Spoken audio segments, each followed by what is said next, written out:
livro de Êxodo. Eu vou fazer uma pergunta do seminário. O que significa Êxodo? Saída. E foi escrito quando? 1450 a.C. Ah, Glória a Deus. tem uma turma aí que estava no seminário. Então, glória a Deus. Por favor, texto base, Êxodo 12. E o escritor é Davi mesmo, irmão, é? Pois é, quem foi o escritor de Êxodo? Acho que foi João Foi Batista. Davi, foi Salomão, João Batista. João Batista? É. Quem que foi? Moisés. Foi Judas? Tem certeza? Acho que foi Judas, a irmã falou. Foi Judas? Quem que escreveu o Êxodo? Moisés. Tem comigo bem alto? Moisés. Moisés. Êxodo, capítulo 12, versículo 2 e 3. Amém? Nós estamos na sexta-feira intitulada pelo mundo a Sexta-feira do Coelhinho, e pela Bíblia a Páscoa, e é sobre a Páscoa que eu vou falar nessa noite. Amém? Eu quero que você tenha muita atenção ao que você vai ouvir, porque essa mensagem é uma mensagem que eu prego uma vez só durante o ano. Amém? É a mensagem da Páscoa. Eu não tenho como trazer outro tipo de pregação num culto como esse. Amém? Livro de Êxodo, capítulo 12, versículo 2 ao 13. Diz a palavra de Deus: Este mesmo mês vos será o princípio dos meses, e este vos será o primeiro dos meses do ano. Falai a toda a congregação de Israel, dizendo: Aos 10 deste mês, tome cada um para si um cordeiro segundo as casas dos pais, um cordeiro para cada casa. Mas se a família for pequena para um cordeiro, então tome um só, com seu vizinho perto de sua casa, conforme o número das almas, conforme o comer de cada um. Fareis a conta para o cordeiro ou o cabrito será sem mácula, um macho de 1 ano, o qual tomareis das ovelhas ou das cabras, e guardareis até o 14º dia deste mês, e todo o ajuntamento da congregação de Israel o sacrificará à tarde. E tomarão do sangue e poluão em ambas as ombreiras e na verga da porta, nas casas em que os comerem. E naquela noite comerão a carne assada no fogo, com pães asmos, com ervas amargosas a comerão. Não comereis dele nada cru, nem cozido em água, senão assado ao fogo, a cabeça com os pés e com a fresura. E nada dele deixareis até pela manhã, mas o que dele ficar até pela manhã queimareis no fogo. Assim, pois, o comereis, os vossos lombos cingidos, os vossos sapatos nos pés e o vosso cajado na mão. E o comereis apressadamente. Esta é a Páscoa do Senhor. E eu passarei pela terra do Egito essa noite, e ferirei todo o primogênito da terra do Egito, desde os homens até os animais, e sobre todos os deuses do Egito farei juízo. Eu sou o Senhor. E aquele sangue vos será por sinal nas casas em que estiverdes. Vendo eu o sangue, passarei por cima de vós, e não haverá entre vós praga de mortandade, quando eu ferir a terra do Egito. Levanta a sua mão e diga: fala comigo, Senhor, através da sua palavra. Tomai assento, por favor, aplaudindo, glorificando e enaltecendo a Deus.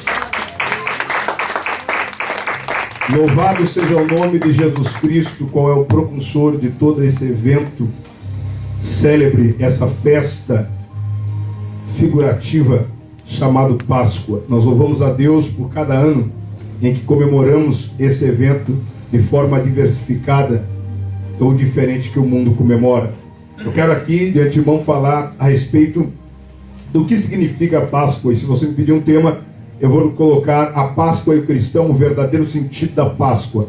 Quem tiver caneta e papel e quiser anotar, fique à vontade, porque isso não é um estudo, mas vai ter muita informação progressiva, amém? Você vai aprender. Páscoa na língua hebraica é Pesach, que significa passagem ou passar por cima. Esta é a ideia que está implícita em versos que se referem a esta festa, conforme nós temos no livro de Êxodo, capítulo 12, versículo do 2 a seguir, até o versículo 13, e também no mesmo livro de Êxodo 14, 12, 11, 23 e 27. A Páscoa celebrava-se com a morte de um cordeiro no dia 14 de Abib. Êxodo 13, 4. Abib significa espigas verdes e corresponde ao primeiro mês do calendário hebraico durante o exílio. Este nome foi substituído pelo nome babilônico, Nissan, que significa começo ou abertura. Em nosso calendário, esse mês corresponde a março ou abril. Nesse estudo, ou nessa pregação, estaremos falando acerca do significado da Páscoa. Olha para o sermão e diga assim, ó. Nós vamos aprender a respeito do que significa Páscoa. Olha para o sermão e diga. Nós vamos aprender a respeito do que significa Páscoa. De antemão aqui eu quero passar uma mensagem simples para os irmãos, mas de fácil entendimento, baseado nos textos de Gênesis. Portanto, pode anotar Gênesis como texto-chave para nós poder falar sobre o que é Páscoa. O homem moderno, em suas muitas ocupações, tem se esquecido do profundo significado da Páscoa. Até porque a versão secular desta data é apenas comercial e não religiosa. Irmão, Páscoa não tem nada a ver com coelhinho. Então, glória a Deus. Glória a Deus. Quando se lembra de Páscoa, logo se diz, é o coelhinho que está chegando aí. As crianças de faixa etária de 10, 12, 14, muitas das vezes pré-adolescentes, adolescentes, isso ainda é muito usual, porque nós aprendemos na tradição do mundo que Páscoa é coelhinho, é chocolate, é bombons, é balas ou coisa desse estilo. E Páscoa não tem nada a ver com coelhinho. Dá um glória a Deus. Você acompanhou o texto comigo, eu fiz questão de ler, a fim de que você entendesse que Páscoa não está ligado a chocolate, não está ligado a um comércio fabuloso, amém? Mas Páscoa está ligado a um sacrifício. Dá um glória a Deus. No Antigo Testamento, Deus pediu um sacrifício.